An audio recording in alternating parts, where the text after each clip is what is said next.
Sud Radio, l'œil de l'IFOP. Bonjour François Legrand.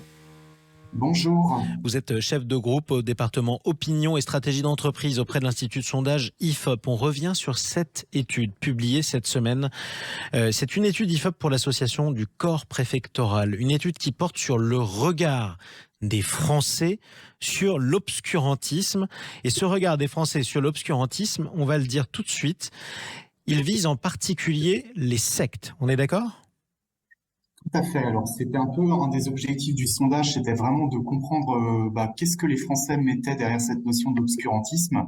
Et donc, on a posé d'abord une première question ouverte aux Français dans laquelle on demandait, quand on vous parle d'obscurantisme, quels sont les mots, les idées qui vous viennent à l'esprit.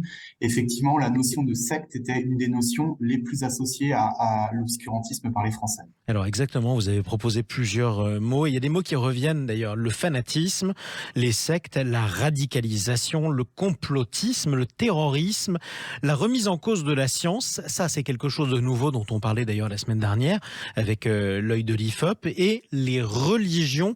C'est quoi la définition de l'obscurantisme pour les Français en général, François Legrand ?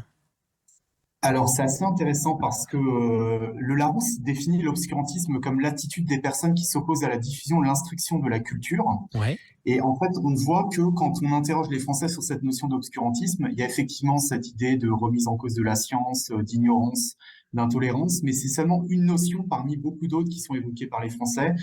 Les Français, quand ils pensent à l'obscurantisme, ils pensent à la remise en cause de la science, mais ils pensent aussi au complotisme, aux sectes, aux religions. Et quand on parle de religion, c'est quand même plutôt l'islam pour les Français quand ils pensent à l'obscurantisme.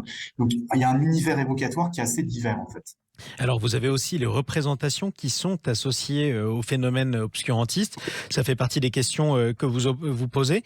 Ce qui arrive en premier pour les Français, c'est que l'obscurantisme est un phénomène contre lequel il est indispensable de lutter. Donc, il y a une conscience assez aiguë des Français sur le fait que l'obscurantisme, c'est quelque chose de dangereux. Tout à fait. 82% des Français dans notre enquête estiment que l'obscurantisme est un phénomène contre lequel il est indispensable de lutter. Et ils ont aussi assez largement, pour 3/4 d'entre eux, le sentiment que c'est un phénomène en progression dans la société française.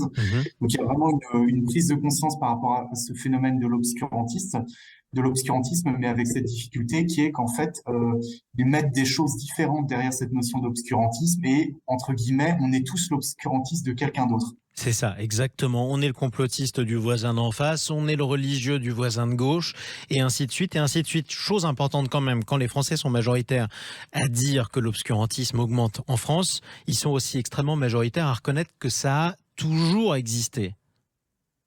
Exactement.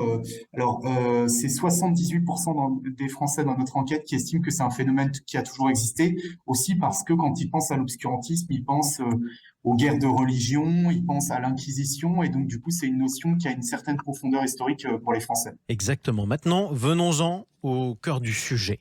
Qu'est-ce que les Français mettent dans leur expérience personnelle sur ce phénomène de l'obscurantisme ? Pour eux, par exemple, quand vous leur posez la question, est-ce que vous avez été confronté au cours de votre vie à une des situations suivantes ? Ils sont plus des 2/3 à vous parler d'un proche, je cite, qui a refusé de se faire vacciner malgré les recommandations scientifiques. Est-ce que ça vous a étonné ? Alors non, ça nous a pas étonné quand on sait que il y a une opposition qui a été quand même réelle à la vaccination pendant la crise du coronavirus. Bien sûr. Ce chiffre, il est assez important. Alors, ce qui est intéressant, c'est qu'en fait, sur cette question de la vaccination, on a aussi soumis les Français à différentes affirmations et différentes situations, des scènes un peu de la vie quotidienne, en leur demandant de dire si pour eux c'était des situations qui relevaient de l'obscurantisme. Ouais. Et on voit que justement l'idée qu'une personne qui refuse de se faire vacciner, pour les Français, c'est globalement pas quelque chose de très obscurantiste. Tout globalement, en fait, on a une minimisation de toutes les nouvelles formes d'obscurantisme liées aux médecines alternatives, par exemple. Exactement, sur la santé naturelle et toutes les médecines qui ne sont pas forcément reconnues par la science. On va aussi revenir, même si c'est très minoritaire, c'est un chiffre qui est important. Vous avez demandé, en termes d'obscurantisme, si une personne avait déjà refusé de serrer la main à cause de votre sexe. Vous avez demandé aux interrogés. Eh bien, ils sont 13%, ou elles sont 13%, à dire oui, ça m'est arrivé, on a refusé de me serrer la main parce que je suis une femme, quoi. Tout à fait, tout à fait.